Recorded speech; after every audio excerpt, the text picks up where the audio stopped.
Bonsoir à toutes et à tous et bienvenue dans les Jeudis de la formation. Donc une émission consacrée ce soir à l'évolution de la stratégie de traitement de l'ostéoporose sur le long terme. En effet, comment choisir le premier traitement, ça n'est pas sans incidence pour la suite de l'évolution de la maladie. Comment évaluer ce traitement? Comment l'arrêter? Quand faut-il reprendre un autre traitement et lequel? De nombreuses questions pratiques qui sont en cours d'examen au travers de diverses recommandations et que nous allons essayer de traiter avec nos invités. Avec nous tout d'abord ce soir le professeur Karine Briot, bonjour. Bonjour. Donc vous êtes rhumatologue, spécialiste de l'ostéoporose et de ses explorations à l'hôpital Cochin à Paris, ainsi que le professeur Bernard Cortet, bonjour. Bonjour. Donc vous êtes rhumatologue, spécialiste de l'ostéoporose au CHU de Lille. Je rappelle que vous êtes tous les deux membres du conseil scientifique du GRIO, le groupe de recherche et d'information sur l'ostéoporose, avec lequel nous sommes en partenariat pour cette émission et qui travaille régulièrement à faire évoluer les pratiques sur cette maladie. Alors justement, pourquoi fallait-il faire cette émission? Est-ce qu'il y a eu beaucoup de changements au cours de ces dernières années? Karine Briot? Oui, il y a des changements, en particulier dans les stratégies thérapeutiques. On sait aujourd'hui les stratégies les plus efficaces, l'ordre des traitements, la durée des traitements, quand arrêter les traitements. Donc ça, c'est quand même une évolution. Et puis aussi la définition de la cible à traiter, enfin les patients qui doit être traité. Donc il y a quand même vers une clarification pour une meilleure prise en charge des patients. Oui, Bernard Cortet. Il y a un autre point qui est très pragmatique, c'est qu'il y a un déficit conséquent de prise en charge de l'ostéoporose, notamment chez les gens fracturés. Et donc, l'idée, c'est de faire passer des messages simples. Et le déficit, c'est lié au bruit ambiant, comme celui qu'on a pu rencontrer? C'est certainement multifactoriel, mais un des éléments, je pense, et on doit faire passer à nouveau des messages par rapport à ça, c'est le fait que dans l'esprit d'un certain nombre de médecins, il n'y a pas toujours de lien entre la fracture et le fait d'avoir une fragilité osseuse.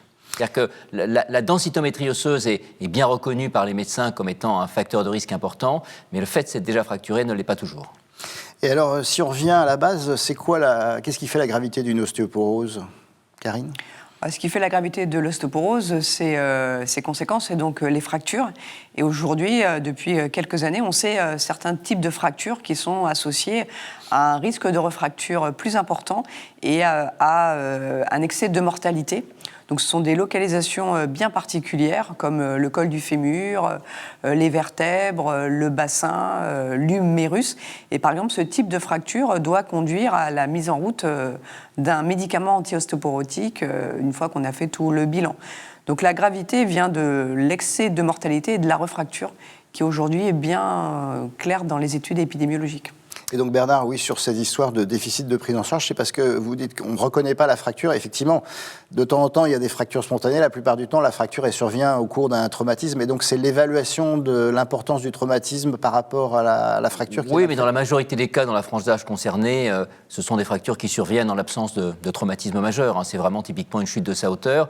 Et pour autant, les chiffres français montrent que dans cette population au total, avec les fractures sévères qu'a définies Karine, il y a à peu près 16% qui reçoivent un traitement. Donc c'est un peu mieux pour la fracture de vertèbre, qui est emblématique de l'ostéoporose, on doit être à 25%.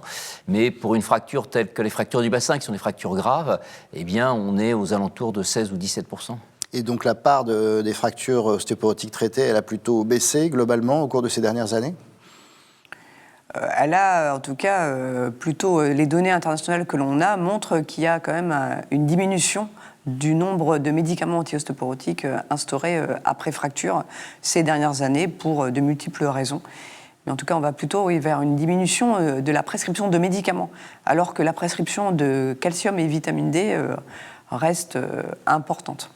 Et alors, si on reprend les fractures ostéoporotiques, on dit traditionnellement c'est tout sauf la tête, le cou, les premières vertèbres dorsales et puis les mains et les pieds. Est-ce que c'est toujours valable ? C'est toujours d'actualité, en effet. Et alors après, dans ces fractures-là, il y en a qui sont majeures et d'autres qui sont dites mineures. Pourquoi faire cette distinction ? Cette distinction, elle est faite par rapport aux conséquences de ces fractures, notamment en termes de refracture et d'excès de mortalité. Et c'est pour arriver, parce qu'il y a des liens très forts, par exemple, entre avoir fait une fracture de vertèbre et puis quelques années après une fracture du col du fémur. Donc c'est toujours pour améliorer la prévention secondaire. Les fractures mineures, il n'y a pas forcément d'excès de mortalité après. Mais reste, ce sont quand même des témoins d'une fragilité osseuse qui doit conduire à réaliser l'ostéodensitométrie. Donc je pense que le message, il ne doit pas tant essayer de séparer majeur et mineur, c'est déjà de reconnaître les fractures liées à potentiellement une ostéoporose, donc de faibles traumatismes. Et comme le dit Bernard, c'est souvent les médecins qui ne font pas le lien, puis les patients, même quand on leur dit, eux, c'est tellement habituel de chuter quand on vieillit que... il n'y a pas forcément de lien entre la chute et l'ostéoporose et la fracture. Donc il y a vraiment beaucoup de communication à faire dans ce sens. Donc une fracture qui survient avec un traumatisme minime, puisque la plupart du temps les malades ne s'en souviennent pas ou l'ont banalisé, et à partir de là, une densitométrie qui montre qu'il y a associé à cette fracture une baisse de la densité osseuse. C'est ça. Et donc on a développé à l'étranger, on s'en sert beaucoup plus, le score FRAX, qui était un score qui était destiné à simplifier l'exercice de la médecine et les indications des traitements. En France, on s'en sert pas beaucoup. C'est quoi l'intérêt du FRAX dans ce contexte ?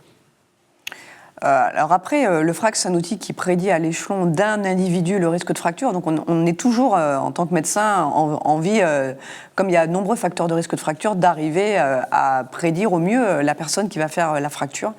Et donc en cela, le FRAX peut aider à répondre à cette question. Après, il y a des situations très claires où on sait qu'on est à risque élevé de fracture, avoir fait une fracture sévère, avoir une densité osseuse très basse.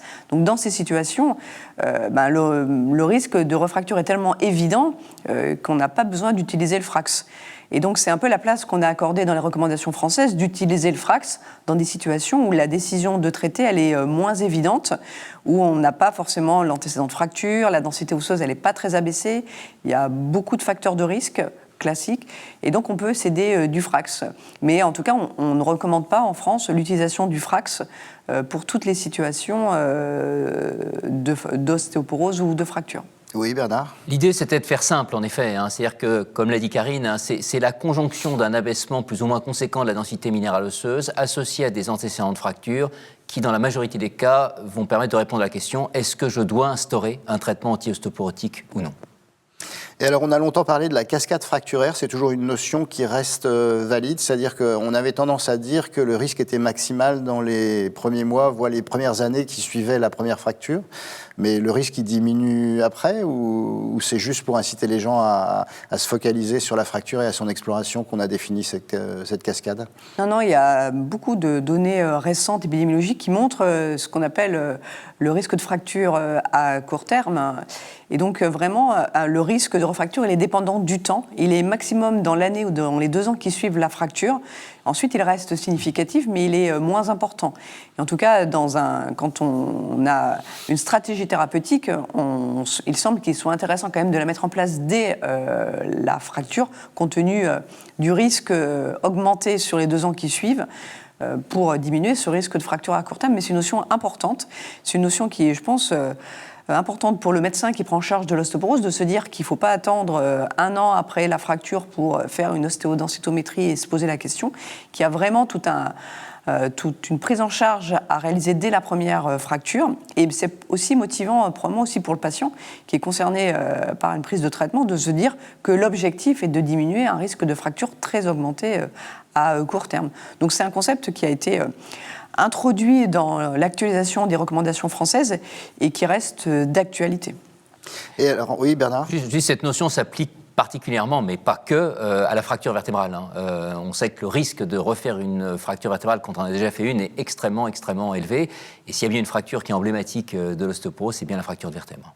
Et alors, est-ce qu'il y a, avec la hiérarchie des fractures que vous avez relativisées, est-ce qu'il y a une hiérarchie à avoir justement des traitements anti-ostéoporotiques, puisqu'on va aborder la question des traitements ? Est-ce qu'il y a des traitements qui sont plus rapides que d'autres, des traitements qui sont plus puissants que d'autres, ou est-ce qu'il ne faut pas raisonner en fonction de ces critères ? Alors, l'idée, en effet, c'est chez les femmes ayant le plus haut risque de fracture, de taper vite et fort, et donc, dans ce cas-là, d'utiliser plutôt en priorité un agent anabolique osseux.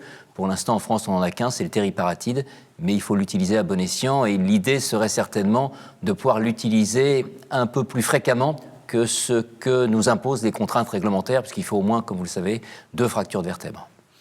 Alors, quand on regarde en pratique, vous l'avez souligné, le pourcentage de traitement n'est pas si élevé que ça pour des personnes qui ont des fractures et qui risquent d'en avoir d'autres avec leurs conséquences. Et on s'aperçoit que beaucoup de malades actuellement ont simplement des recommandations, voire des prescriptions sur le calcium et sur la vitamine D. On leur dit de faire un peu d'exercice physique. Est-ce que ça peut suffire? Et si oui, ça suffit chez quel malade? En tout cas, ça ne suffit pas chez les patients dont on a parlé, à haut risque de fracture. Si on cherche à identifier les patients à haut risque de fracture, c'est pour qu'ils puissent bénéficier d'un médicament anti-ostéoporotique. Après, le choix du médicament et l'ordre dépend du type d'ostéoporose. Mais la supplémentation en calcium, vitamine D et l'activité physique ne permettent pas de diminuer ce risque de refracture. Alors, ce sont des mesures associées importantes, mais on ne peut pas, en tout cas, penser que cela va diminuer le risque de refracture. Néanmoins, quand on a un médicament anti-ostéoporotique, la supplémentation en vitamine D, les apports en calcium sont extrêmement importants pour permettre au traitement d'être efficace. Et je dirais, dans une situation à haut risque de fracture, l'exercice physique est important, en particulier pour améliorer l'équilibre, diminuer le risque de chute. Alors, donc vous l'avez souligné, c'est un traitement d'appoint. On peut s'en servir en prévention quand les gens n'ont pas de fracture et qu'ils ont une densité un peu basse ou des facteurs de risque, c'est ça? Oui, éventuellement. Alors, très clairement, d'ailleurs, le niveau de preuve, notamment pour la vitamine D, concerne quand même, quand c'est prescrit isolément ou associé avec du calcium, des populations très particulières qui sont essentiellement les gens qui au départ ont un taux bas de vitamine D, c'est-à-dire ceux particulièrement qui vivent en institution ou ceux qui sortent peu de chez eux ou ceux qui ont des comorbidités, etc. Donc, comme l'a souligné Karine, je pense que c'est important de dire que c'est quand même un traitement d'appoint. Le but, c'est pas de dire on va donner un traitement anti-ostéoporotique à tout le monde, mais même en l'absence de fracture, on a beaucoup insisté, vous l'avez compris, sur les gens fracturés, parce que c'est là que le déficit nous paraît être le plus conséquent, et c'est là où finalement les recommandations sont extrêmement simples à appliquer, mais il s'avère quand même que la densité osseuse est un outil important, et lorsqu'il y a une densité osseuse très très basse, même s'il n'y a pas d'antécédent fracturaire, c'est aussi une indication à débuter, en plus d'un traitement vitamino-calcique, un traitement spécifique à visée osseuse, essentiellement à bisphosphonate. Alors vous avez souligné tout à l'heure que pour les fractures vertébrales avec une gravité particulière, vous conseillez plutôt un traitement anabolique. Donc ça veut dire que vous séparez, il y a des différentes catégories de traitements anti-ostéoporotiques. Il y a des anti-ostéoporotiques qui sont quoi, anaboliques, et d'autres, ou ostéoformateurs, et d'autres qui sont anti-résorbeurs. Oui, c'est lié à leur mécanisme d'action. Classiquement, on les sépare entre ceux qui ciblent les ostéoclastes et ceux qui ciblent plutôt l'ostéoblaste. Donc on a beaucoup d'antirésorbeurs ou d'inhibiteurs des ostéoclastes. Et puis on a un traitement qui stimule la formation osseuse. Après, les traitements ont tous montré leur efficacité pour réduire le risque de fracture vertébrale. Donc après, c'est dans les diminutions des autres risques de type de fracture, comme le col du fémur en particulier, que le choix peut être un peu orienté en fonction du mécanisme d'action. Mais en tout cas, le message l'on essaie de faire passer dans le choix du traitement, c'est qu'il faut savoir que le choix du premier traitement, de la première classe, va quand même impacter le choix du deuxième ou du troisième, puisqu'il y a des relais, il y a des choix de molécules préférentiels. Et il y a quand même des études qui suggèrent que dès qu'on peut prescrire le traitement ostéoformateur en première intention, il faut le prescrire en première intention et réserver ensuite ceux qui vont bloquer la résorption osseuse pour la suite. Alors, si on prend les grandes classes, donc si on commence avec les antirésorbeurs, les plus connus sont les biphosphonates.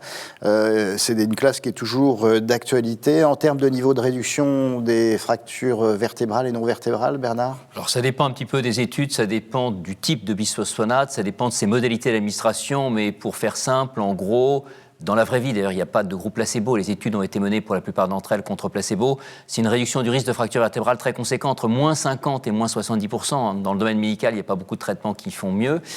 À peu près entre moins 40 et moins 50% pour les fractures de hanche et à peu près moins 20 à 25% pour les fractures non vertébrales.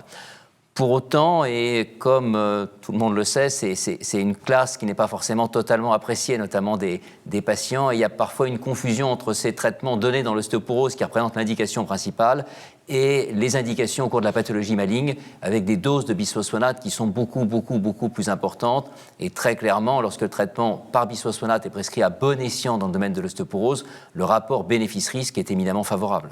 Oui, on parlait de problèmes liés à un os, entre guillemets, gelé, avec des complications qui pouvaient être des complications d'ostéonécrose de la mâchoire ou de fractures atypiques, mais ça, c'était donc dans des contextes très particuliers de durée et d'intensité de traitement. Oui, tout à fait.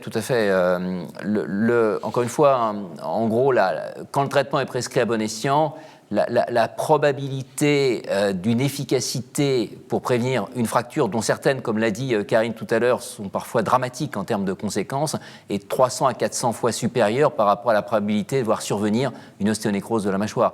Donc je ne dis pas que ça n'existe pas, on doit prévenir les patients, mais il ne faut pas que ça soit un frein à la prescription, et dans l'état actuel des choses, on a l'impression que ça l'est. Alors, autre médicament dont on a beaucoup parlé récemment, c'est le denosumab, qui est lui aussi un antirésorbeur, mais qui est une biothérapie, Karine ? Tout à fait, ouais. C'est un antirésorbeur qui a un mécanisme d'action différent des biphosphonates, qui va plus jouer sur la formation des ostéoclastes. Donc c'est un puissant antirésorbeur qui a démontré toute son efficacité pour réduire les fractures vertébrales, les fractures de l'extrémité supérieure du fémur et non vertébrales, et qui aujourd'hui en France est remboursé en deuxième intention après les bisphosphonates.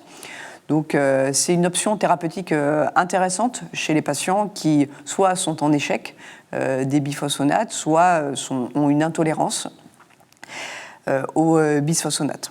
Et alors, on a parlé d'effet rebond à l'arrêt du traitement, et c'est un petit peu ce qui a généré les critiques.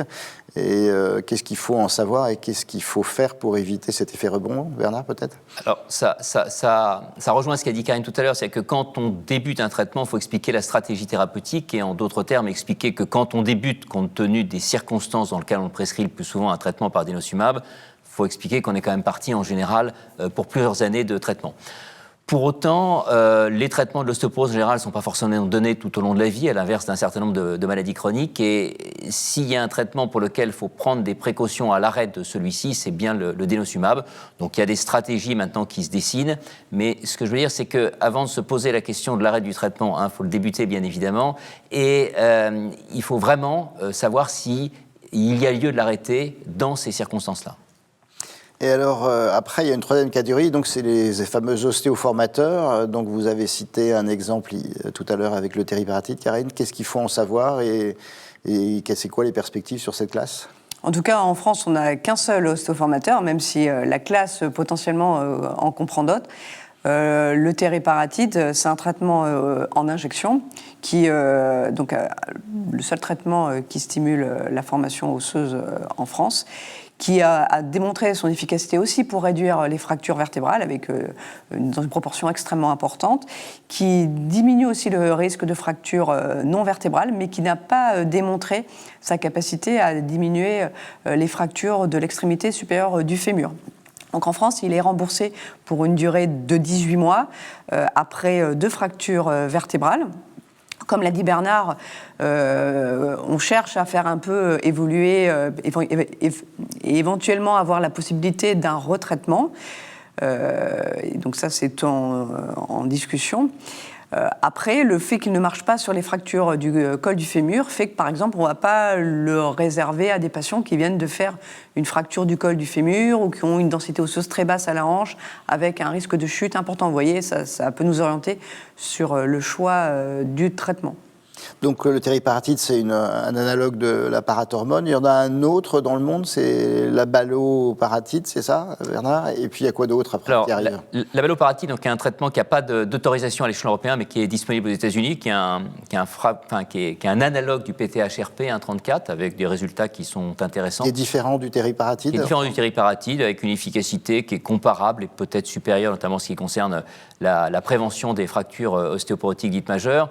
Et puis, il y a également une autre molécule qui est disponible dans la majorité des pays européens, mais malheureusement pas en France, s'appelle le romosozumab, qui est un anticorps anti-sclérostine, pour lequel l'absence d'accord entre les autorités et la firme fait que pour l'instant, il n'est pas disponible. Et donc, au nom du GRIO, on a fait un courrier au ministre de la Santé indiquant qu'on était prêt à discuter de cela et d'essayer de faire en sorte que nos patientes puissent bénéficier d'un tel traitement parce que très clairement, il représente une avancée thérapeutique.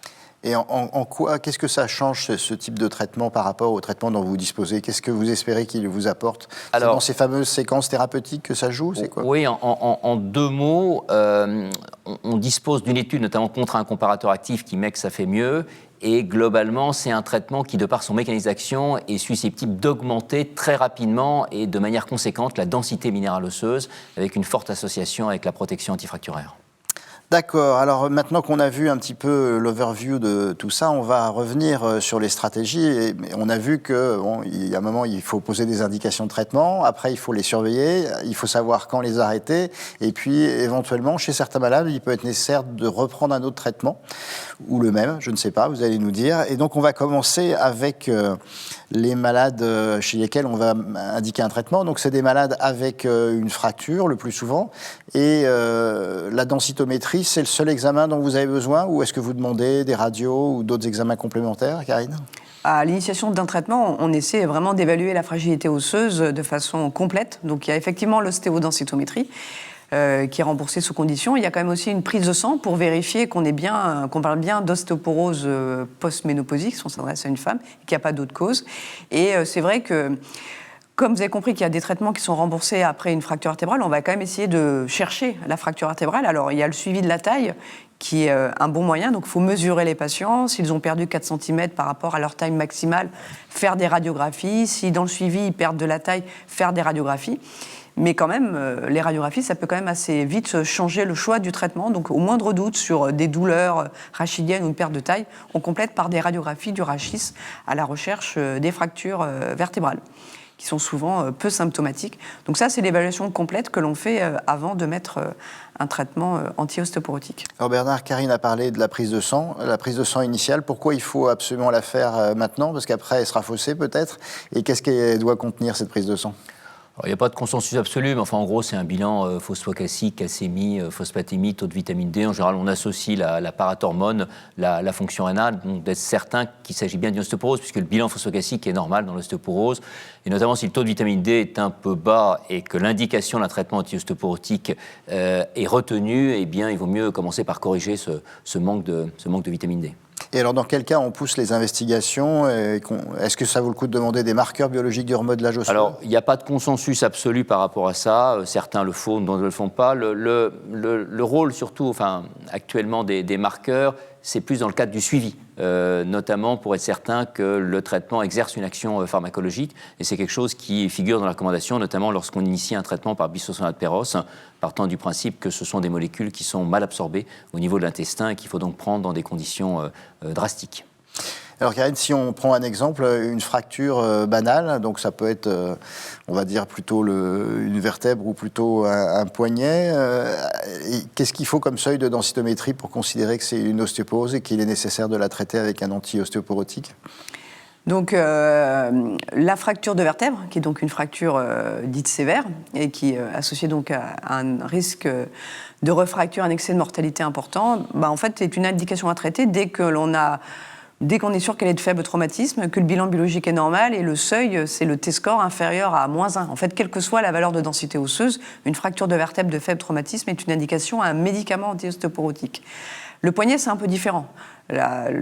Souvent, la fracture du poignet est liée à une chute avec une cinétique plus élevée. Et donc, c'est une très bonne indication à faire du dépistage de l'ostéoporose. Mais le seuil d'intervention après une fracture du poignet de densité osseuse, il est beaucoup plus bas. Donc il faut avoir une ostéoporose avec une densité osseuse plus basse, T-score inférieur à -3. Et si ce n'est pas le cas, par exemple, on peut utiliser le FRAX dès qu'on est à des valeurs de densité osseuse plus élevées. Mais le message, c'est que la fracture de vertèbre va conduire à un médicament anti-ostéoporotique dans la plupart des cas, ce qui n'est pas le cas de la fracture du poignet, qui va conduire plutôt au dépistage de l'ostéoporose. Et si on essaye de faire les autres fractures, par exemple des fractures de côte ou des fractures d'humérus, ça change aussi les seuils ? Ça change les seuils, c'est pour ça qu'il y a eu l'identification des fractures dites sévères. L'humérus, le bassin, la vertèbre, l'extrémité supérieure du fémur et la diaphyse fémorale sont des fractures sévères où le seuil d'intervention de densité osseuse, il n'est pas très bas, hein, puisque c'est le T-score inférieur ou égal à -1, soit à la hanche, soit à la colonne. Pour les côtes, pour la cheville, pour le poignet, sont des fractures dites non sévères.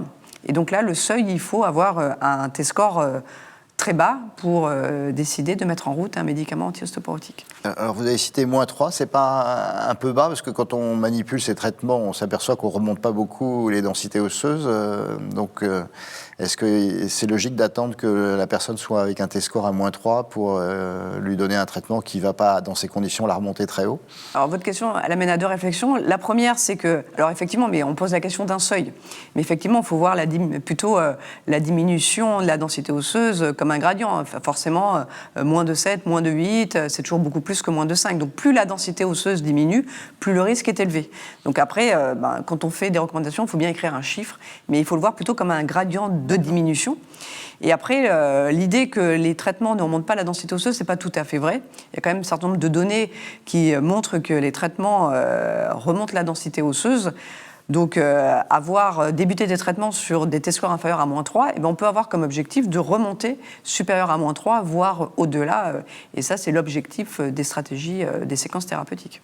Oui, Bernard, sur cet aspect. Oui, l'autre point également, c'est qu'en fait, l'idée, c'est dans bon nombre de cas d'essayer de se passer du Frax parce qu'on peut faire plus simple, mais il y a quand même des situations où on peut l'utiliser, notamment, par exemple, un T-score inférieur à -2, sans antécédent fracturaire, mais la présence d'une polyarthrite rhumatoïde, la présence de prise de cortisone pour telle ou telle raison, un antécédent familial, etc. Et donc tout ça, ceci va faire monter le Frax et peut conduire, dans ces conditions-là, même en l'absence d'antécédent de fracture, à débuter un traitement anti-ostéoporotique.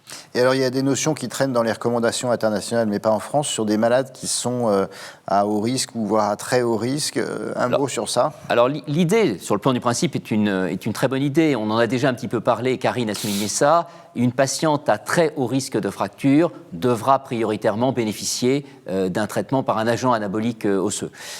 Donc c'est vrai qu'on a plutôt souhaité nous définir ça en fonction de ces fractures dites sévères, et notamment on insistait particulièrement sur la fracture de vertèbre. Donc c'est vrai que notamment au niveau de l'IOF, ils ont défini ce très haut risque en utilisant le Frax, en gros en le multipliant par 1,2, donc 20% au-dessus du seuil d'intervention. Le problème étant qu'en France, compte tenu du fait que c'est un outil qui est peu utilisé, on a souhaité faire plus simple et donc s'en passer. Donc ce n'est pas une mauvaise idée en absolu, mais c'est vrai qu'en France, ce n'est pas ce sur quoi on s'est plutôt dirigé. Alors, de fractures vertébrales, vous choisissez plutôt le tériparatide comme premier traitement. Donc c'est pour 18 mois, vous nous l'avez dit. Comment vous surveillez ce traitement-là pendant les 18 mois? Et est-ce que vous refaites une densitométrie à la fin de ces 18 mois?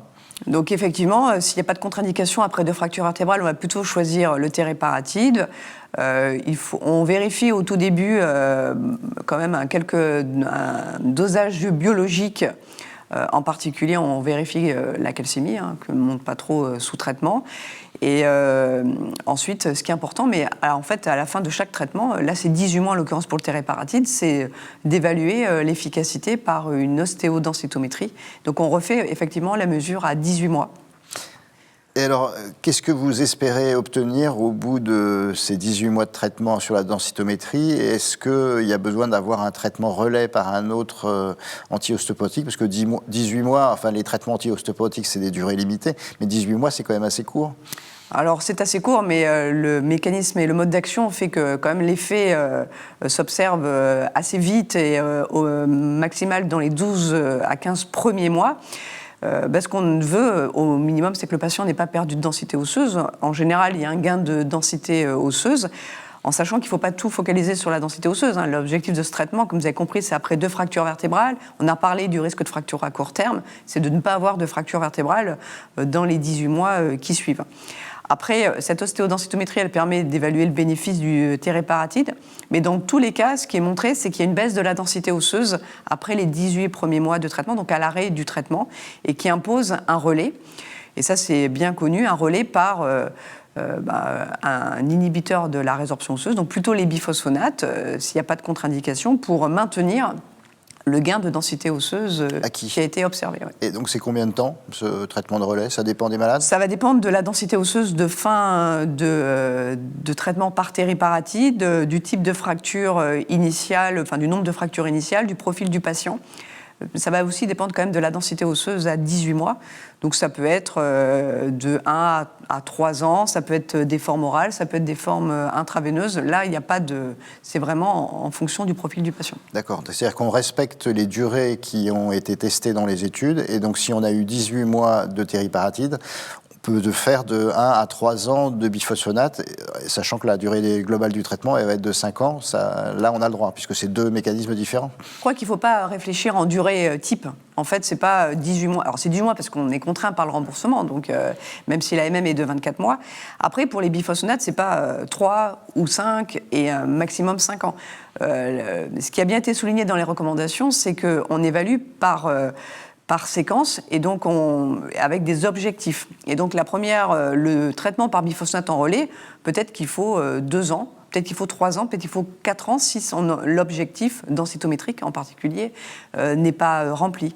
Donc le message, c'est que ce n'est pas une durée qui est fixe pour tout le monde et la même durée, c'est en fonction du profil du patient. Et donc l'objectif densitométrique, excusez-moi de vous reposer la question, donc ça va être quoi? Ça va être s'il était par exemple à -3, ça va être -2,5 ou vous allez essayer de le ramener le plus près possible de -1? En tout cas, de les ramener au-dessus du seuil de l'ostéoporose, puisque ce que l'on sait, c'est dans les arrêts, dès qu'on arrête le traitement, si les patients restent inférieurs à -2,5, donc avec toujours une maladie osseuse, le risque de fracture est augmenté. Donc c'est de les ramener au-dessus de -2,5.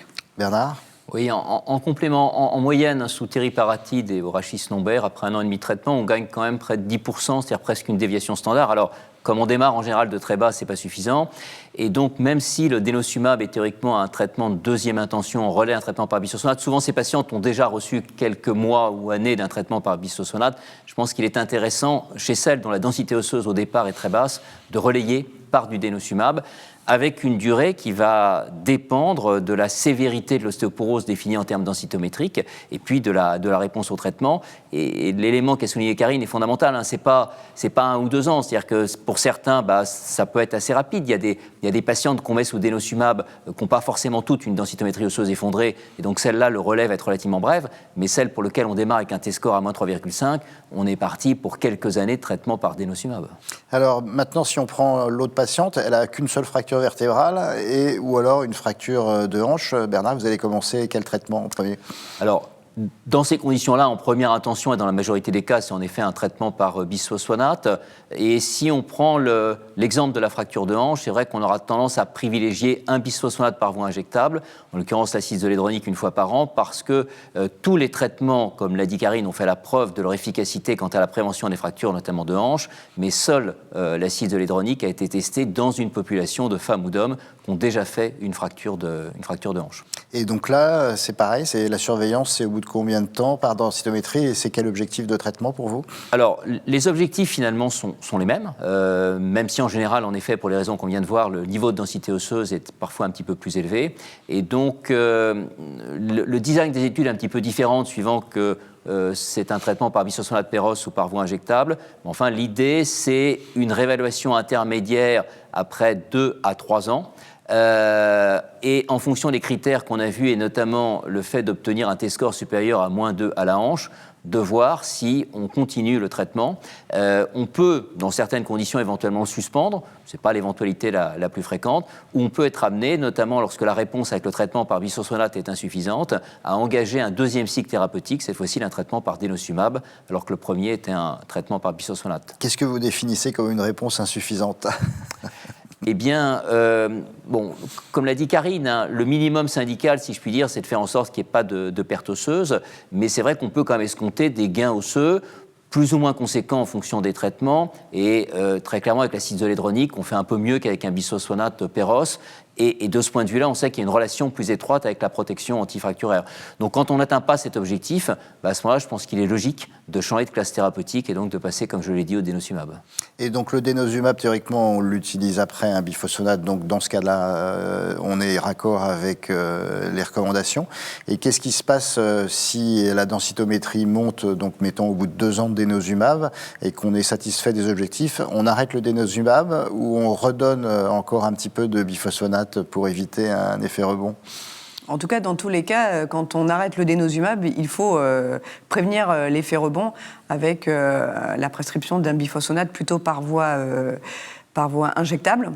Après, il faut toujours se poser la bonne question, quand est-ce qu'on arrête le denosumab? Donc de définir les objectifs, mais effectivement, si la densité osseuse est aux alentours de -2, il est logique de proposer l'arrêt du denosumab et donc de faire le relais. Mais dans tous les cas, dès qu'on arrête le denosumab, il faut proposer un relais par bisphosphonate pour prévenir l'effet rebond. Alors, dans les deux cas qu'on vient de citer, vous avez donné un traitement qui a été successful, quel qu'il soit, et on se retrouve avec une densitométrie qui s'est rapprochée de -1. La malade n'a pas refait de fracture, elle perd pas de taille, elle va bien. Vous décidez d'arrêter le traitement? Si oui, vous le faites comment et comment vous surveillez cet arrêt de traitement? Si on a rempli tous les critères qui sont, comme vous l'avez dit, bien définis, c'est-à-dire une densité osseuse non ostéoporotique, pas de facteur de risque, pas de chute, à distance de la fracture, on propose aux patients d'arrêter le médicament. Et ça ne veut pas dire qu'on ne le suit plus. Je crois qu'il faut bien insister sur ça. Il faut bien entendu toujours surveiller avec un suivi par une ostéodensitométrie environ tous les 2 ans, le suivi de la taille et la prescription de continuer la vitamine D. Donc, je pense que parfois, on pense qu'on arrête tout, mais il n'y a plus de suivi. Donc, c'est vraiment un message qu'il ne faut pas faire passer. Donc, il arrive parfois qu'on arrête les médicaments anti-ostéoporotiques. Et donc, quand on les arrête, on considère que il va y avoir à nouveau une perte osseuse qui va, théoriquement, on l'espère, être physiologique. Et donc, ça veut dire qu'il faut refaire une densitométrie dans les 3 à 5 ans qui suivent. Comment vous faites? Oui, en général, ce qui est aujourd'hui est recommandé, c'est plutôt 2-3 ans. Ça dépend toujours du profil. Si c'est des patients qui avaient une fracture du col du fémur ou des fractures de vertèbres, il faut quand même bien surveiller la densité osseuse. En général, oui, à 2-3 ans. Et alors, ça a baissé gentiment et on se retrouve à nouveau avec une densitométrie à, on va dire, -5 au bout de 5 à 10 ans. Il n'y a pas eu de nouvelle fracture. Est-ce que ça veut dire qu'il faut reprendre une séquence thérapeutique? Oui, alors juste le point, ça peut paraître singulier de se dire dans une maladie chronique qu'on va suspendre un traitement, mais c'est vrai que la pharmacologie des bisphosphonates est très particulière. Il n'y a pas d'autres exemples, je pense, dans l'organisme. Ce sont les traitements qui s'incorporent dans la matrice osseuse. Après, comme l'a dit Karine, en fonction des bisphosphonates, il y a des différences. Donc c'est la raison pour laquelle il faut suivre ces patients de près. Mais compte tenu du rôle de la densitométrie osseuse, du rôle de la perte osseuse et compte tenu des données dont on dispose, il est clair qu'une patiente pour laquelle on observe une perte osseuse qui va au-delà de la perte osseuse physiologique, bon après c'est un peu technique, il est logique de reprendre un traitement. Et à ce moment-là, je dirais qu'il n'y a pas de consensus absolu, mais il y a des situations où on peut reprendre un traitement pour une durée relativement courte. Il m'arrive par exemple de temps en temps de ne faire qu'une seule perfusion dans ces conditions-là d'acide zoledronique. Mais il faut reconnaître ce qu'il y a quand même, lorsqu'on a pris la décision de suspendre le traitement par bisphosphonate et qu'on l'a fait à bon escient, on est quand même tranquille en général quand même pour plusieurs années compte tenu de l'importance de la rétention intra-osseuse qu'on vient d'indiquer. Alors un cas peut-être plus fréquent, c'est quelqu'un qui avait une densité assez basse, on l'a mis sous biphosphonate, il n'a pas beaucoup bougé, on l'a mis sous denosumab, ça s'améliore un petit peu, mais il n'atteint pas le seuil fatidique des -2, -1. Qu'est-ce que vous faites? Pendant combien de temps vous traitez? Est-ce que vous êtes obligé d'arrêter, de faire des séquences thérapeutiques? Non, là, il n'y a pas de raison on continue, il n'y a pas de durée prévisionnelle d'un traitement par denosumab, il n'y a pas non plus de limite de durée.